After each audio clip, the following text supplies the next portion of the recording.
Hello student, आप सभी का स्वागत है आज के इस वीडियो में। आज के इस वीडियो में स्टूडेंट क्लास 12th की केमिस्ट्री का जो पहला चैप्टर है जिसका नाम है विलियन, इस चैप्टर के हम 5 महत्वपूर्ण प्रश्नों को यहाँ पर सीखेंगे।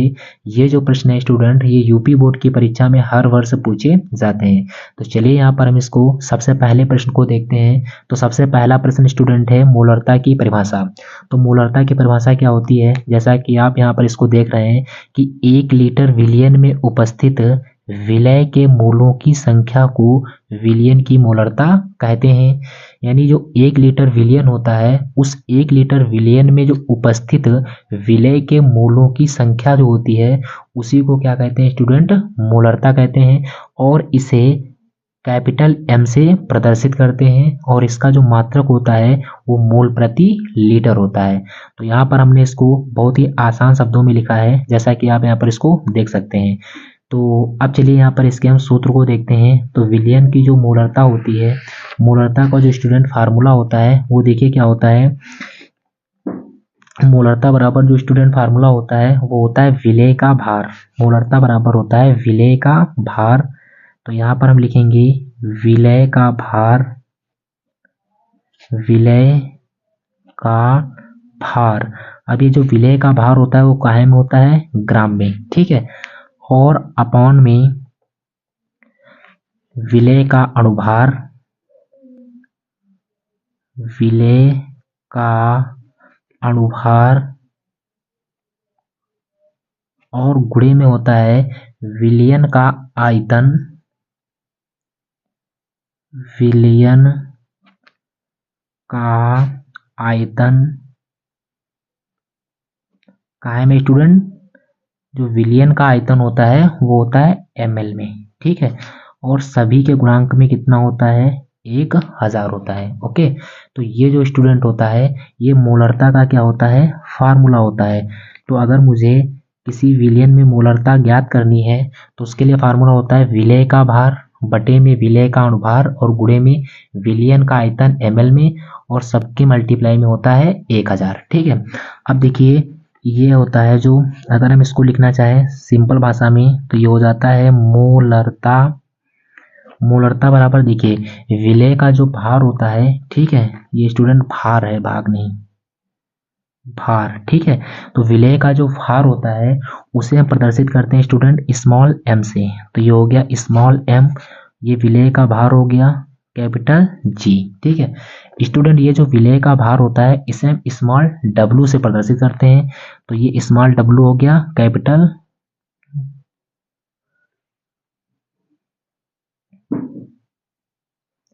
तो विलय के भार को स्टूडेंट हम कैपिटल स्मॉल w से प्रदर्शित करते हैं, ठीक है।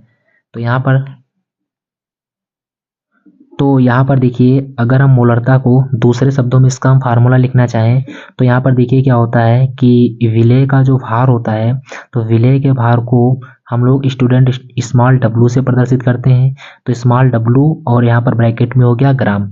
इसका मतलब है जो विलय का भार होता है वो काहे में है, ग्राम में है, और उसके अपॉन में। तो यहाँ पर देखिए अगर हम स्टूडेंट मोलरता को, सूत्र को हम सिंपल तरीके से लिखना चाहें तो यहाँ पर देखिए जो विलय का भार होता है उसे, तो यहाँ पर देखिए मोलरता का अगर हम सिंपल भाषा में इसके सूत्र को लिखना चाहें तो ये देखिए स्टूडेंट क्या होता है कि जो विलय का भार होता है इसको स्टूडेंट हम काहे में प्रदर्शित करते हैं, स्मॉल w से प्रदर्शित करते हैं। तो देखिए स्मॉल w हो गया, इनटू में कैपिटल G है, और उसी के अपॉन में देखिए क्या दिया हुआ है, उसी के अपॉन में है विलय का अणुभार। तो जो विलय का अणुभार होता है उसे हम स्मॉल m से प्रदर्शित करते हैं। तो ये हो गया स्मॉल m, और मल्टीप्लाई में देखिए विलियन का आयतन ml में। तो विलियन का जो आयतन होता है उसे v से प्रदर्शित करते हैं, और ये स्टूडेंट काहे में होता है, ml में होता है, और सबके मल्टीप्लाई में कितना है, 1000 है। तो ये क्या होता है, मोलरता का शॉर्टकट में क्या होता है, फार्मूला होता है w ग्राम में, अपान में m, मल्टीप्लाई में v, और ये आयतन ठीक है इकाई में ml में और मल्टीप्लाई में 1000। इसी प्रकार एक मोलरता का और आप फार्मूला कह सकते हैं, यहाँ पर आप इसको लिख सकते हैं। जो मोलरता बराबर होता है वो होता है विलय के मोलों की संख्या और बटे विलयन का आयतन लीटर में। ठीक, तो यहाँ पर ये भी आप फार्मूला दे सकते हैं। अगर हमें न्यूमेरिकल में विलय का मोलों की संख्या दे रखी है और मुझे विलयन का आयतन लीटर में दे रखा है, तब पूछे मोलरता क्या होता है, तो वहां पर आप डायरेक्ट यहाँ से निकाल सकते हैं। मोलरता बराबर विलय के मोलों की संख्या, विलय के मोलों की संख्या और बटे में स्टूडेंट होता है विलयन का आयतन लीटर में। ठीक, तो अगर मुझे विलय के मोलों की संख्या दे रखी हो और यहाँ पर विलयन का आयतन लीटर में हो, तब यहाँ से हम मोलरता ज्ञात कर सकते हैं। तो विलय के मोलों की संख्या ऊपर और बटे में आ जाता है विलयन का आयतन लीटर में। तो उम्मीद करते होंगे आपको ये मोलरता की परिभाषा समझ में आई होगी। अब इसके बाद में देखिए जो इसका अगला है, अगले टॉपिक का नाम है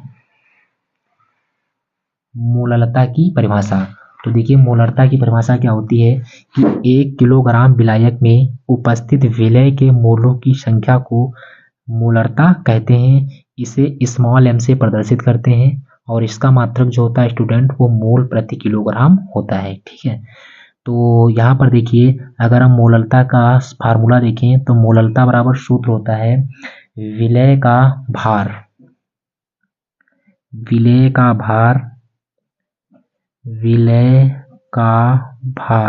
और जो विलय का भार होता है ये भी स्टूडेंट काय में होता है ग्राम में, और अपान में होता है विलय का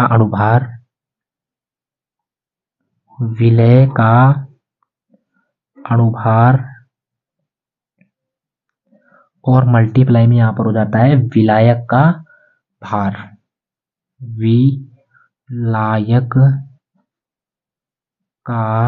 भार, और वो भी काहे में ग्राम में, और सबके मल्टीप्लाई में 1000। तो ये जो स्टूडेंट फार्मूला होता है ये मोलरता ज्ञात करने का फार्मूला होता है। तो मोलरता बराबर क्या होता है विलय का भार ग्राम में, विलय का अणुभार मल्टीप्लाई में विलायक का भार ग्राम में। ठीक है, तो यहाँ पर अगर हम इसको लिखना चाहें शॉर्टकट में तो देखिए ये हो जाएगा मोलरता बराबर विलय का भार, तो इसको प्रदर्शित करते हैं स्मॉल w से, ये हो गया ग्राम में, और अपान में विलय का अणुभार, तो विलय का जो अणुभार होता है इसे प्रदर्शित करते हैं स्मॉल m से, और मल्टीप्लाई में विलायक का भार। तो जो स्टूडेंट विलायक का भार होता है उसे हम कैपिटल M से कैपिटल W से, तो ये हो गया कैपिटल W और ग्राम में। ठीक है, और सभी के मल्टीप्लाई में कितना है 1000 है। तो ये हो जाता है मोलरता का फार्मूला। ठीक है, उसके बाद में देखिए यहाँ पर अगला जो प्रश्न है वो है क्या नॉर्मलता। तो नॉर्मलता देखिए क्या होता है, नॉर्मलता की परिभाषा होती है 1 लीटर विलयन में उपस्थित विलय के तुल्यांकों की संख्या को नॉर्मलता कहते हैं। इसे कैपिटल N से प्रदर्शित करते हैं, इसका मात्रक तुल्यांक प्रति लीटर होता है। ठीक, तो इसे क्या से प्रदर्शित करते हैं N से प्रदर्शित करते हैं।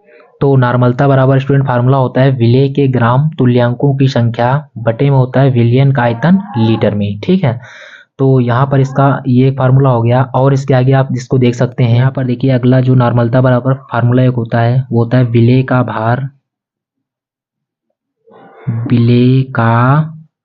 भार और अपान में होता है विलय का ग्राम तुल्यांकी भार, विलय का ग्राम तुल्यांकी भार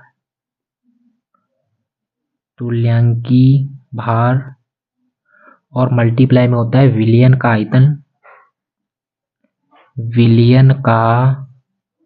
आयतन लीटर में। ठीक है स्टूडेंट, तो यहाँ पर आप इसको भी देख सकते हैं। तो इसके बाद में देखते हैं अगले प्रश्न को। तो स्टूडेंट देखिए यहाँ पर जो अगला क्वेश्चन दिया है मूल प्रभाज या मूल अंश। तो यहाँ पर हम आप लोगों को बता दें कि ये जो स्टूडेंट क्वेश्चन है ये मोस्ट इम्पॉर्टेंट क्वेश्चन है, क्योंकि ये क्वेश्चन बोर्ड परीक्षा में हर वर्ष पूछा जाता है।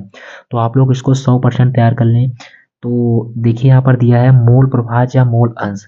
तो देखिए मूल प्रभाज कहे या मूल अंश कहे, दोनों का मतलब यहाँ पर एक ही होता है। ठीक, तो ये देखिए क्या होता है कि हम आप लोगों को बता दें कि ये मोल प्रभाज क्या होता है कि अगर कोई विलयन है तो विलयन में देखिए क्या होती है, दो चीज़ें होती हैं, एक होता है विलेय और एक होता है विलायक। ठीक है, तो यहाँ पर विलयन के दो घटक होते हैं, विलेय और विलायक।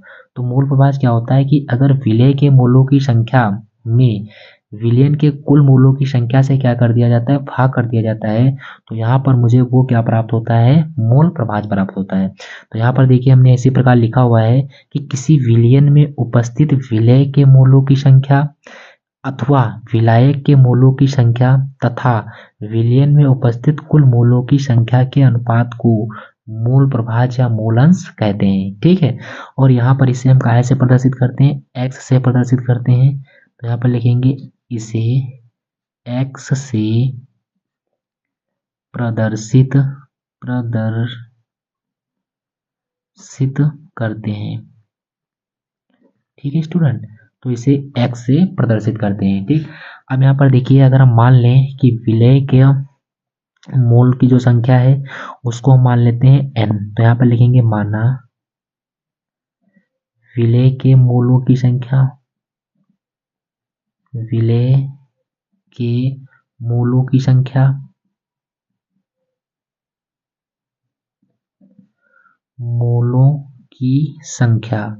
तो यहाँ पर हम मान लेते हैं विलेय के जो मोलों की संख्या है उसको मानते हैं स्मॉल n, और यहाँ पर जो विलायक है, विलायक के मोलों की संख्या, तो जो विलायक के मोलों की संख्या है उसको मान लेते हैं कितना, कैपिटल N। ठीक है, तो यहाँ पर देखिए अब हम विलेय को प्रदर्शित कर लेते हैं A से, और जो विलायक है उसको प्रदर्शित कर लेते हैं हम काहे से, B से। ठीक, तो यहाँ पर हम सबसे पहले लिखाएंगे विलेय का मोल प्रभाज। तो यहाँ पर लिखेंगे विलेय का मोल प्रभाज, विलेय का मोल प्रभाज, तो यहाँ पर देखिए विलेय का जो मोल प्रभाज हो जाएगा वो एक्स ए हो जाएगा, कि विलेय को हमने कहाँ से प्रदर्शित किया है, ए से। तो एक्स ए बराबर में ये क्या हो जाएगा, विलेय के मूल, पहले आप इसको हिंदी में लिख सकते हैं, तो यहाँ पर ये हो जाएगा विलेय के मूल, और अपान में क्या हो जाएगा, विलेय के मूल, और प्लस में हो जाएगा विलायक के मूल,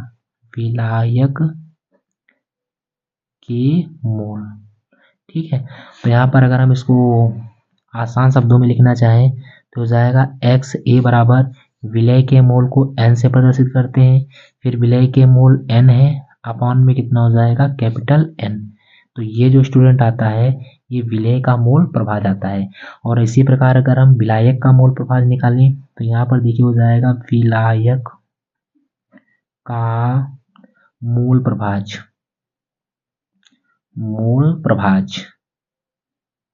तो यहाँ पर देखिए जो विलायक का मोल प्रभाज हो जाएगा वो क्या हो जाएगा, विलायक के मोल,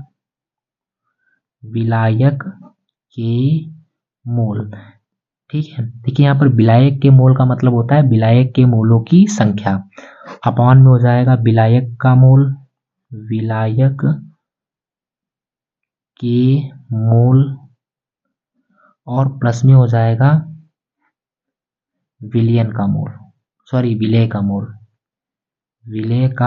मोल, ठीक है। तो ये स्टूडेंट जो होता है वो किसका फार्मूला हो जाता है, विलायक का मोल प्रभाज। तो यहाँ से विलायक के मोल प्रभाज को हम लोग एक्स बी से प्रदर्शित करेंगे, यहाँ पर विलायक को हमने काहे से प्रदर्शित किया है, बी से प्रदर्शित किया है।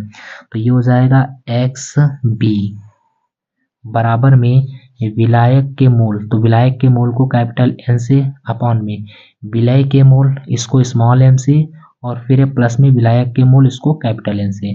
तो ये जो हो जाता है ये हो जाता है स्टूडेंट विलायक का मोल प्रभाज। अब यहाँ पर देखिए अगर मुझे विलयन का कुल मोल प्रभाज निकालना हो तो यहाँ से अगर हम विलयन का मोल प्रभाज निकालेंगे तो ये देखिए हो जाएगा विलयन का मोल प्रभाज, ठीक है। तो विलयन का अगर हम मोल प्रभाज निकालेंगे तो विलयन में देखिए दो चीजें होती हैं, एक होता है विलेय और एक होता है विलायक।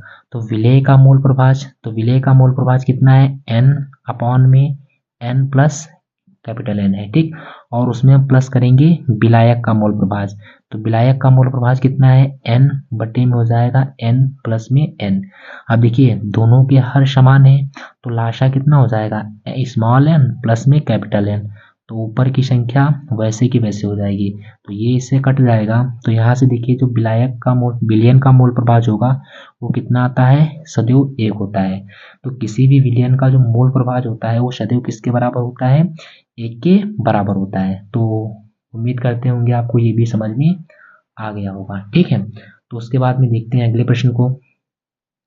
तो स्टूडेंट यहाँ पर देखिए अगला जो क्वेश्चन है वो है राउल्ट का नियम।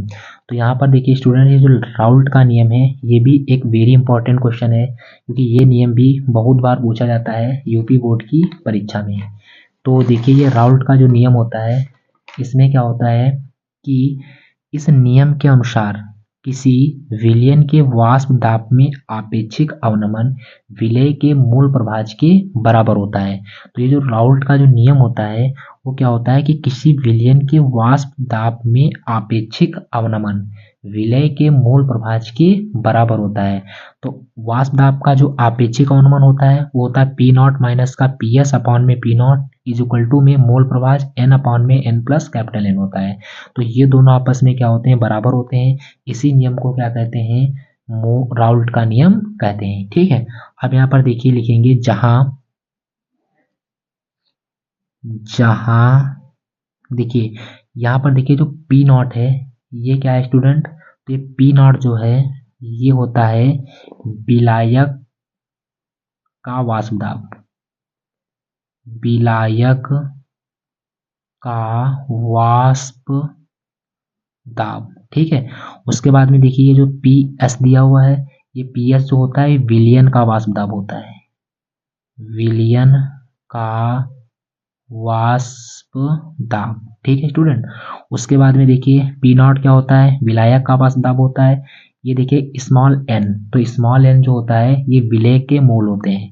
तो स्मॉल एन बराबर होता है विलय के मोल, विलय के मोल, या आप इसको कह सकते हो विलय के मोलों की संख्या। और जो कैपिटल एन होता है ये होता है विलायक के मोल, विलायक के मोल। तो जैसा कि आप यहाँ पर देख सकते हैं हमने इन सभी प्रश्नों को यहाँ पर हल कर लिया है। तो उम्मीद करते होंगे आप लोगों को ये प्रश्न समझ में आए होंगे। अगर वीडियो पसंद आए तो अपने दोस्तों को लाइक और शेयर अवश्य कराएं, और वहाँ पर अपने बच्चों को, अपने स्टूडेंट को, अपने